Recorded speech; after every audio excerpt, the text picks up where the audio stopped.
মার্কিন বিমান হামলায় নিহতের সংখ্যা বেড়ে দাঁড়িয়েছে 53 জনে। দেশটিতে হামলা চালিয়ে যাওয়ার ঘোষণা দিয়েছে যুক্তরাষ্ট্র। এদিকে গাজায় ইসরায়েলি হামলায় 14 ফিলিস্তিনি নিহত হয়েছেন। এছাড়া ধ্বংসস্তূপ থেকে আরও 15 মরদেহ উদ্ধার করা হয়েছে।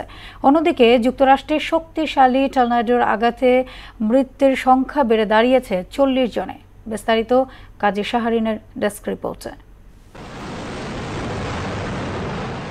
হুতি বিদ্রোহীদের অবস্থান লক্ষ্য করে শনিবার থেকে ইয়েমেনে বিমান হামলা চালায় যুক্তরাষ্ট্রের সামরিক বাহিনী।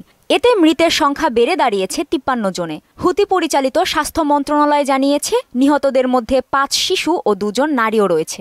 এ হামলায় আহত হয়েছে 98 জন। লোহিত সাগরে জাহাজ হামলা বন্ধের ঘোষণা না দেয়া পর্যন্ত হুতি বিদ্রোহীদের ওপর হামলা অব্যাহত রাখা হবে বলে জানিয়েছে যুক্তরাষ্ট্র। রোববার যুক্তরাষ্ট্রের প্রতিরক্ষা মন্ত্রী পিট হেগসেথ এ ঘোষণা দেন। অপরদিকে মার্কিন হামলা জারি থাকলে পাল্টা হামলা অব্যাহত রাখার ঘোষণা দিয়েছে হুতি বিদ্রোহীরা। ওয়াশিংটন জানিয়েছে, নিহতদের মধ্যে কিছু গুরুত্বপূর্ণ হুতি নেতা রয়েছেন, কিন্তু হুতি বিদ্রোহীরা এ বিষয়ে কোনো মন্তব্য করেননি।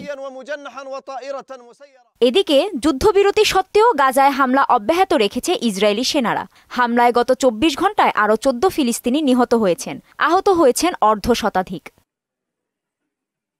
এছাড়া ধ্বংসস্তূপের ভেতর থেকে আরও 15 জনের লাশ উদ্ধার করা হয়েছে। এতে নিহতের মোট সংখ্যা 48,570 ছাড়িয়ে গেছে বলে জানিয়েছে গাজার স্বাস্থ্য মন্ত্রণালয়। আহত হয়েছে 1 লাখেরও বেশি মানুষ। অন্যদিকে যুক্তরাষ্ট্রের শক্তিশালী টর্নেডো আঘাতে 6টি অঙ্গরাজ্যে কমপক্ষে 40 জন নিহত হয়েছে।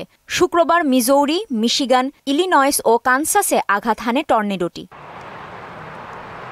কানাডিয়ান সীমান্ত থেকে টেক্সাস পর্যন্ত 80 মাইল প্রতি ঘন্টা বেগে বাতাস বয়ে যেতে পারে বলে পূর্বাভাস দেয়া হয়েছে, যা উত্তরাঞ্চলের ঠান্ডা জায়গাগুলোতে তুষারঝড়ের পরিস্থিতি এবং দক্ষিণের উষ্ণ ও শুষ্ক অঞ্চলে দাবানলের ঝুঁকি তৈরি করবে বলে জানিয়েছে আবহাওয়াবিদরা। কাজী শাহরিন, মোহনা সংবাদ।